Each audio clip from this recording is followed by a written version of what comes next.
Hi, it's time for one of James's video diary dump entries for the day. Today's February 1st, 2025. Can't believe that's happening. I'm on home time. I don't know if I'm going back.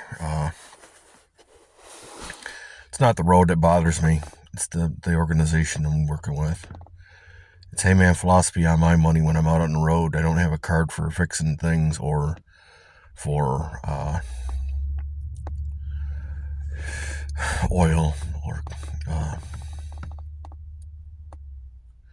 so it's on me to do it. I'm not getting reimbursed for it. I think that's a crock of shit, man. I'm only trying to trade driving ability and skills and services. I got to talk to DHHS about what's going on in my life. See if they're going to give me anything or not or what. I'm going to talk to the school bus people. I'm already talking to another trucking company.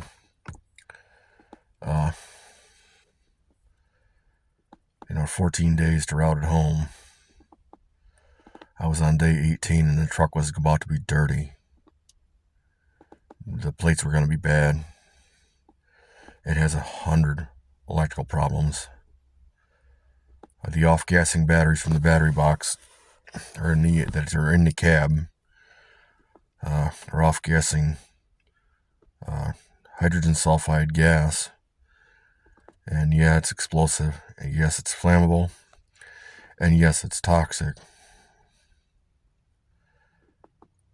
Good intentions are great, but common sense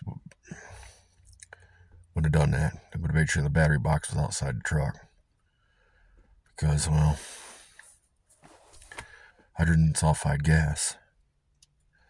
On my CPAP, I'm trying to keep my CDL up and keep my compliance up. I'm at my cousin's place. I've been staying for a while.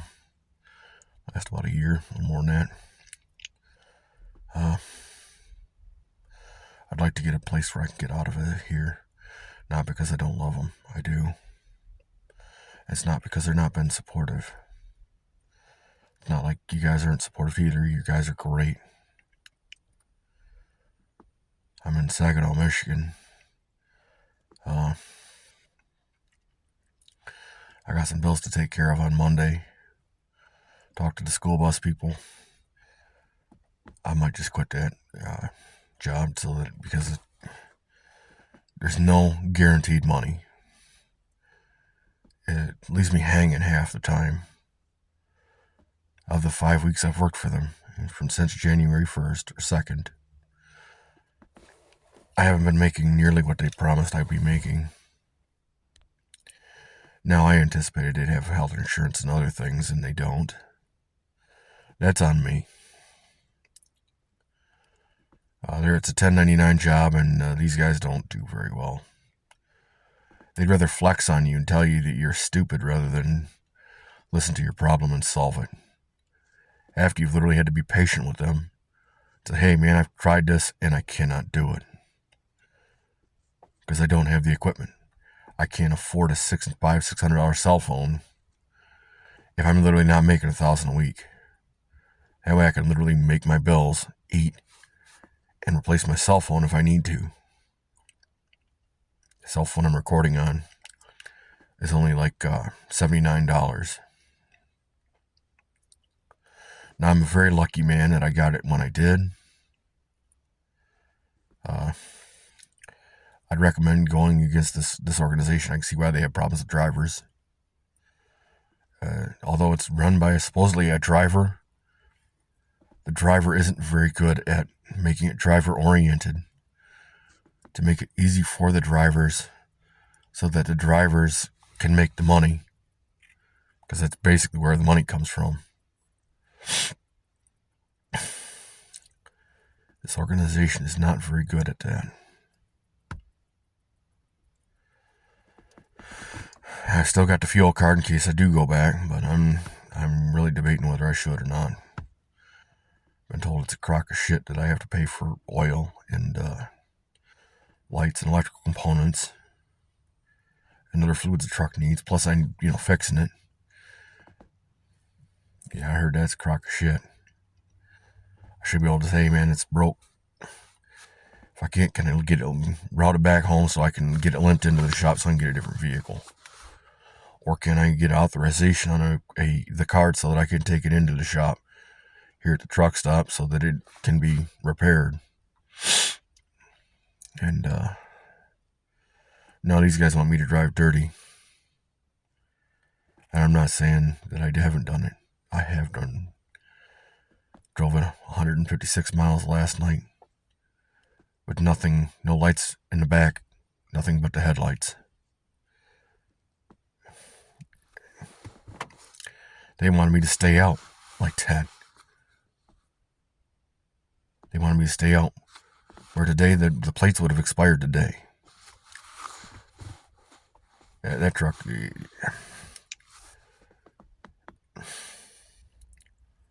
God bless the effort, but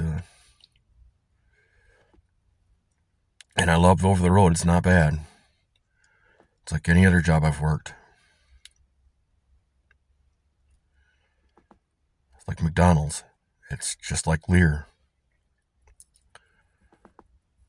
It's like auto repair, radiator, and air conditioning. The difference is some of these places actually got to have good people. And I can't do my medical if I'm on the road. I can't do dental if I'm on the road.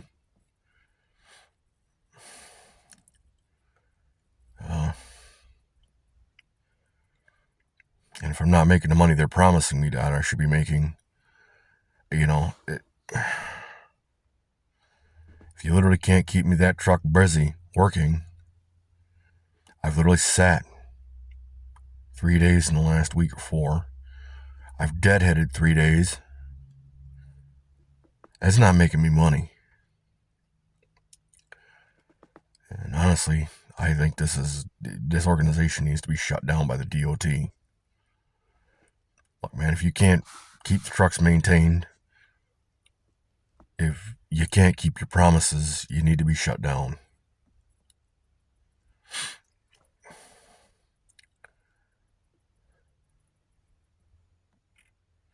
If you try to kill your drivers, you should be shut down. Best of intentions, but that's great, but that doesn't preclude that you're going to kill your driver. You make the driver have to do all the work rather than just call dispatch, let dispatch handle it. Because a moment's inattention with dispatch is really not going to hurt anything. A moment's inattention on the road, I could kill road workers. Other people lose the load, equipment, all kinds of things could go horribly wrong. These guys are passing the buck on to the people who shouldn't be. They should be handling it.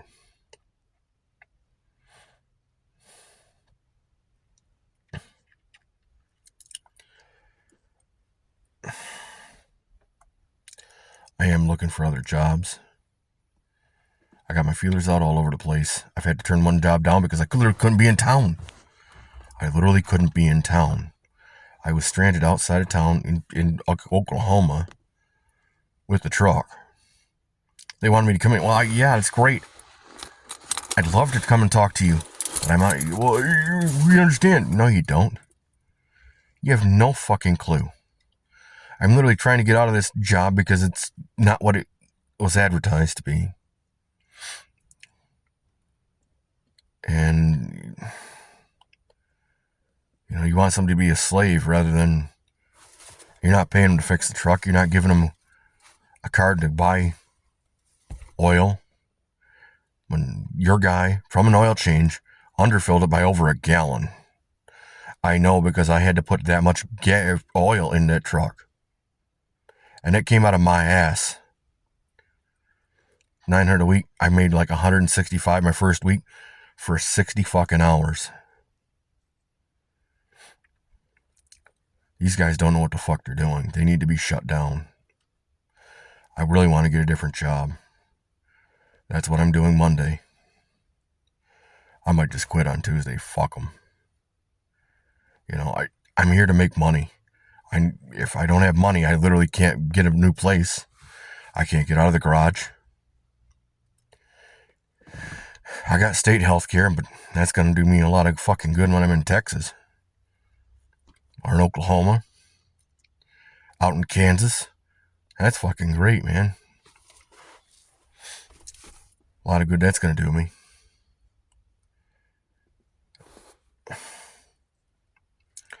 A lot of good it's going to do me to have to fucking pay to fix their truck so that they can take 70% of the money and I get 25%. I should be getting 30%. These guys aren't very good at what they do. They're thieving road pirate people. They're liars. That's in my experience only. If you want to take the position and try it with them, go for it. Maybe you'll have a different experience. Their training is lackluster at best. I followed their training program to the letter. I got scolded for it. This is not how you're supposed to do that. Well, this is how I was taught by your trainer. I'm a baby driver. I'm not an old hand. I'm doing this out of exactly the information you gave me. If you literally gave me bad information, bad in, bad out. If you're literally stupid enough to say, well, it's easy, you got to have all these things. Well, I don't have any of those things. And you sure as fuck didn't make sure that I had any of them before I left. If you were that experienced, you would have made goddamn sure I had everything I needed. It would have been important to you to do so, to keep that truck on the road, to keep the wheels turning, delivering loads, keeping the deadheading down. Because the more deadhead I have to do, the less money I make. The more that truck breaks down, the less money I fucking make.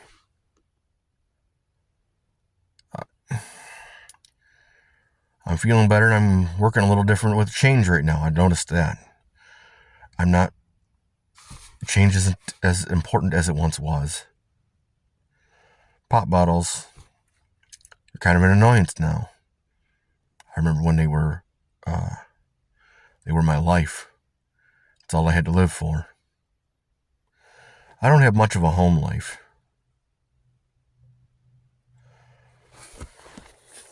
I'm in a bad way that way. I have support from my YouTube channel. I have a couple of friends that are talking to me. I do have some family that I get along with that are helping me. My cousin, David, and his daughter, they're helping me.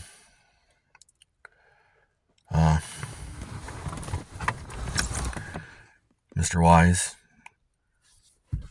the YouTube channel guys, you guys' comments are pretty supportive. I appreciate them. I appreciate you viewing, subscribing, commenting. You don't have to subscribe, but I would like it because I'd like to go live. I'm at 40 subscribers, and it seems like it's pretty solid. It'll probably go down before it goes up. I know my content isn't for everyone, and I'm not trying to help anybody but me. But when you had the life I have, you've survived the pieces of my life that are not very good. You've made mistakes like I have. I've missed a few beautiful women. Very good ones that would have made great partners.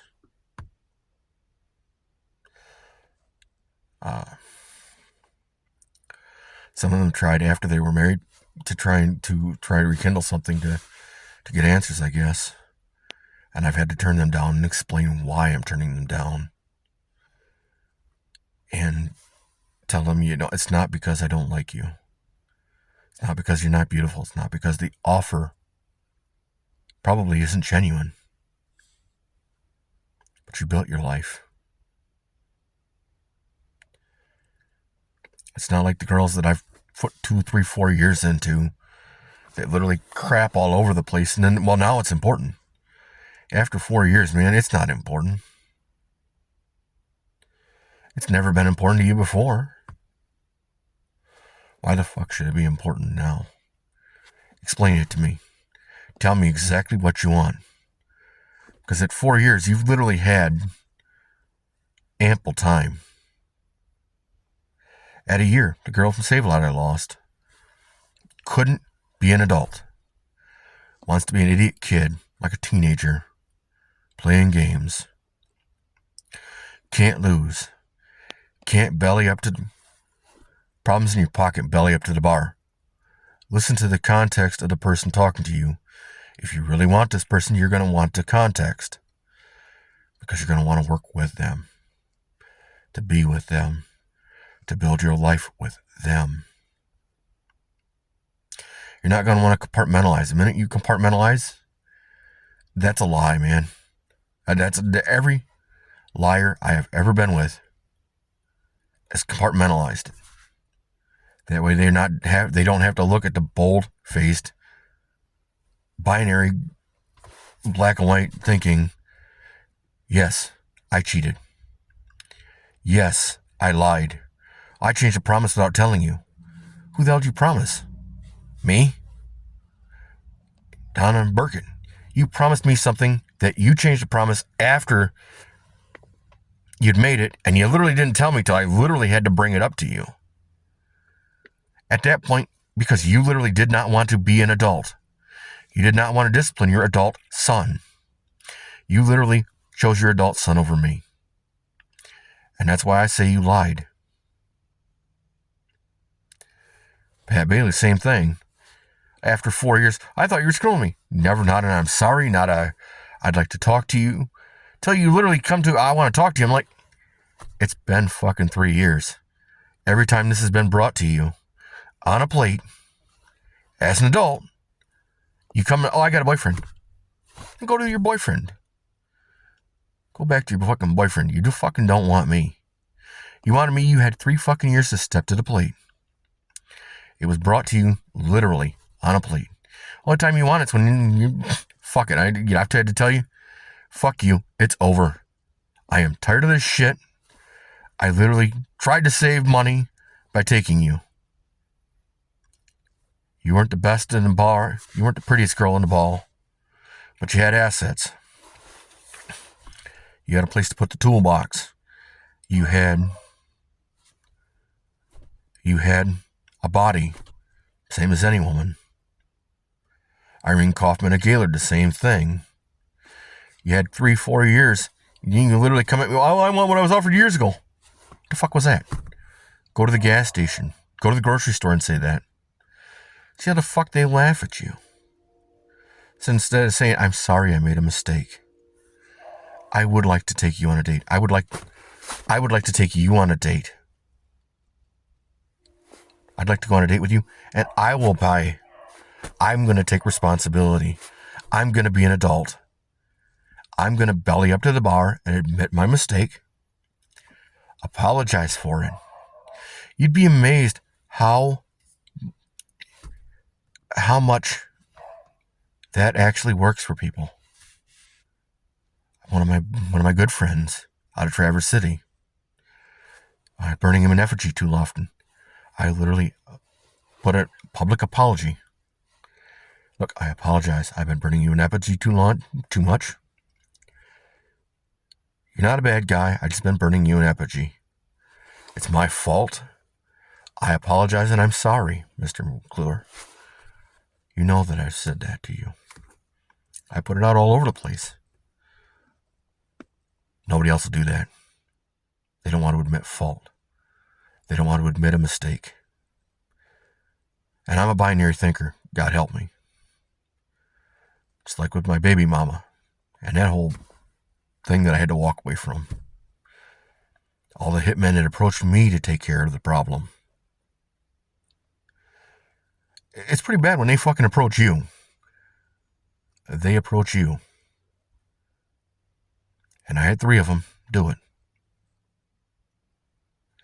The one guy, I'm not sure he didn't act, but he didn't act with my authorization. I honestly can't tell you. I don't think he did. In 1997, I can't say that I don't think he did it. I'm I'm pretty sure he may have.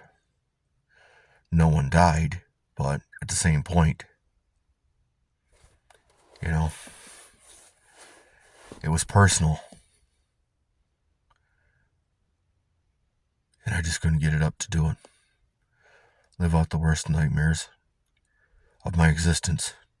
It's been the basis of my dating relationship playbook. That's how it developed. Every time you got to be right, and you literally can never be wrong. You literally cannot. You literally have to admit fault in something. Hey, I made a mistake. I got to step up. I'm going to stop playing this game where you got to step to me and you literally have to invite me somewhere and you have to treat me like a queen. You don't treat me like a king. You have to treat me like a man. I'll treat you like a woman. I'll put the effort in to give you reason to stay with me.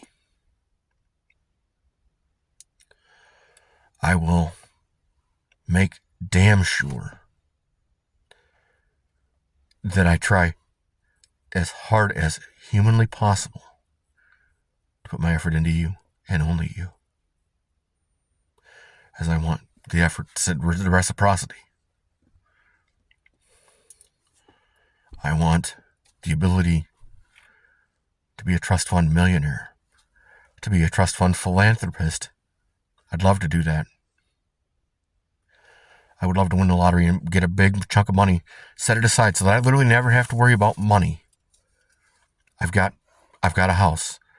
I'd love to have the house. I'd love to have a car or maybe a truck too, to send out to go and get items from like auctions, big auto auctions. And I'd like to have the tools to fix them. I'd love that. I'd love to do that. I'd love to make the choices.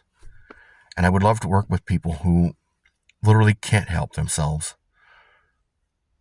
Not people who are abusing the system, who intentionally make bad choices. And I'm not going to tell you that I haven't made bad choices.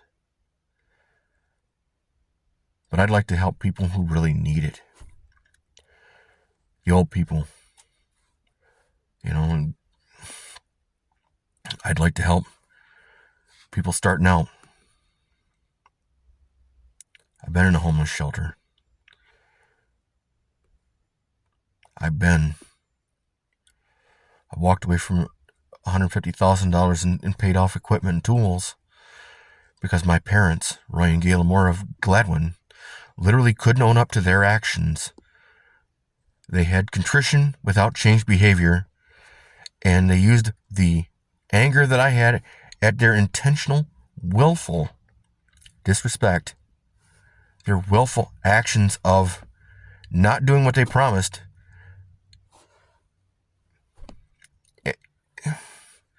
I had to walk away from the toolbox. I had to walk away from the torches.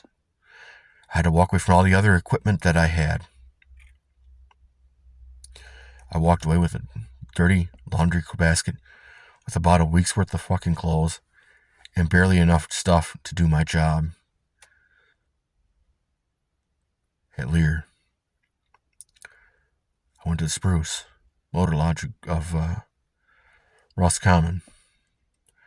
I left there when I literally couldn't get any more money.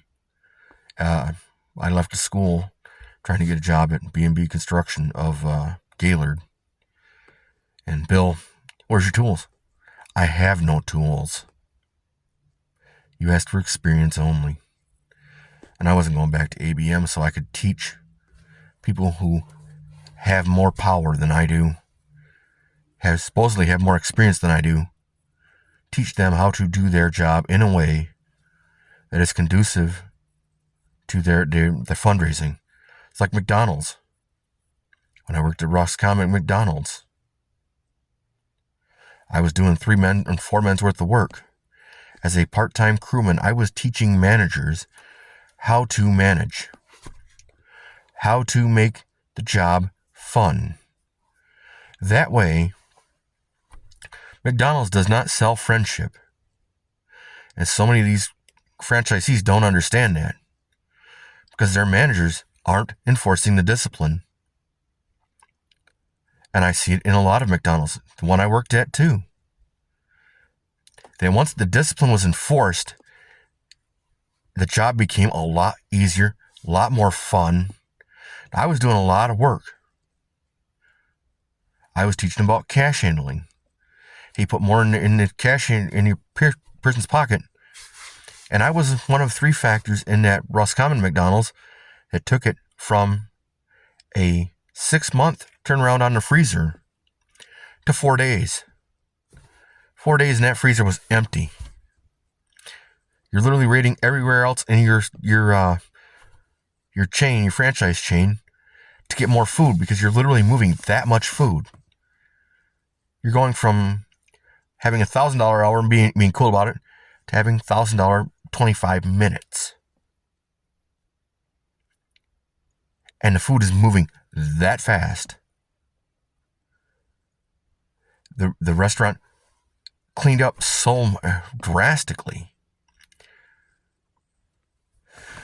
that there were burns on the stainless steel where I didn't know that it had annealing, which direction the annealing went. So there's patches on there of scrabbled out annealing.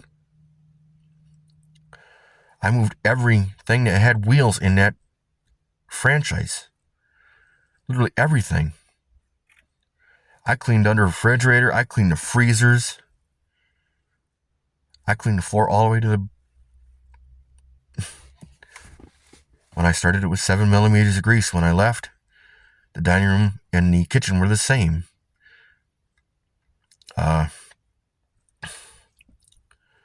I left ABM, North Ohio Elementary's carpet changed 5 different colors.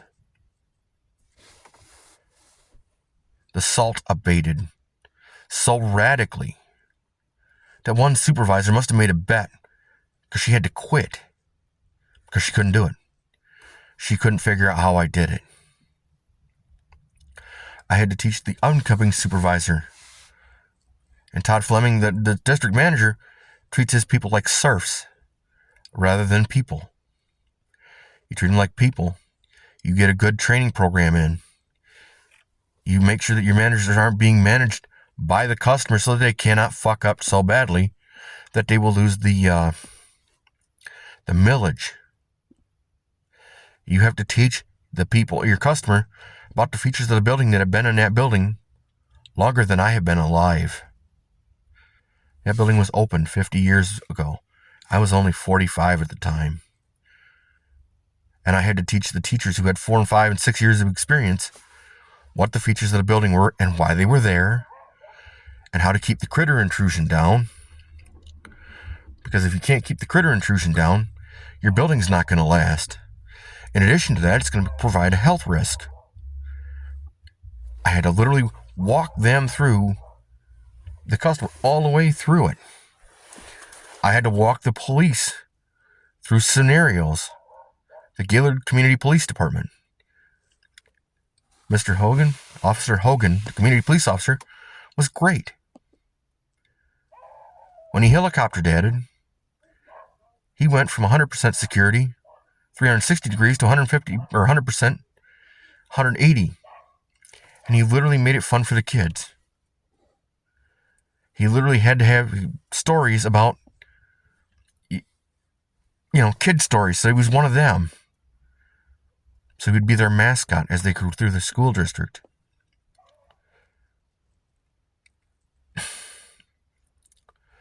I had to teach about how do you find critters that out in the world using the equipment you have.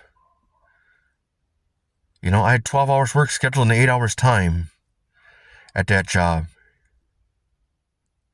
And I managed to do it. Sometimes I didn't get a lunch break. That's why the school cleaned up so radically. And I had to build relationships with every one of those teachers and every one of the administration people. And I brought the jokes. I had to have kid jokes. I had to lead from the back. Not an easy thing to do, but it is doable. I know I did it. I've done it at McDonald's. I did it at Lear Automotive Roscommon. Till UAW steward Donald Holmes at the time said it was okay for the token person next to me, who had 2 workstations of his own, to be on my workstation, to take damage and destroy my tools, to do whatever he wanted on my workstation. He could have tampered with my food. Omar Williamson could have tampered with my food, poisoned and or killed me, and it was okay by then Lear management, including Jamie, the plant manager, HR, and the UAW. Now, notably, Timothy Minnick, my regular supervisor, was on vacation. The man, he deserved it. But in his absence, they took that from a 2-plant system down to a 1-plant system. It went from 3 shifts to maybe 2. It might not even be 2 now. They've lost so drastically their amount of talent by allowing asinine people who say they got the God's gift, who literally can't prove it. They literally prove they went from 3 shifts, 2 plants, expanding to 1 plant, 2 shifts, maybe 5 days a week rather than 7. You can't make this shit up. I wish I were. I would love to find somebody who understands that I'm a binary thinker, understands that despite the things that have happened in my life, I'm working the other direction.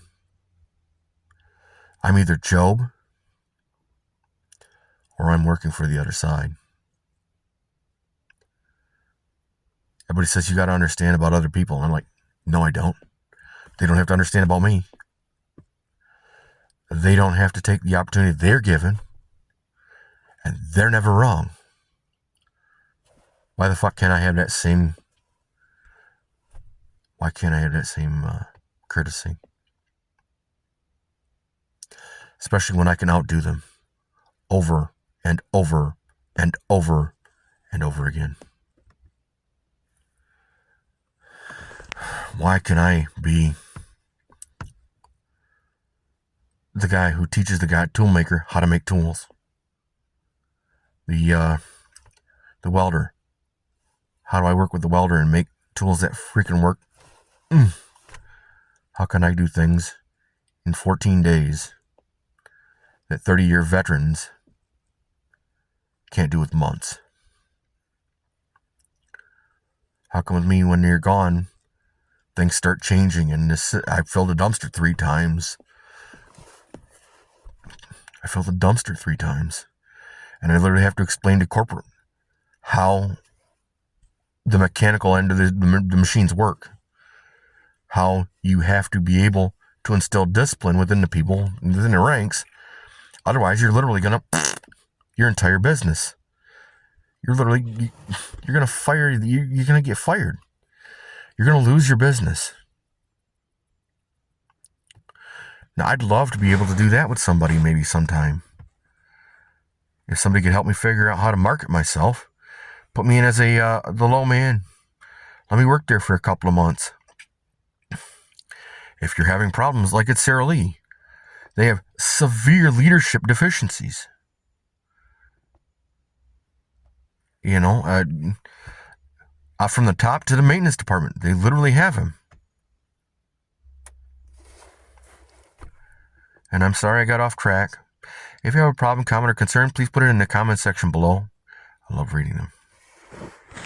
As always, be well.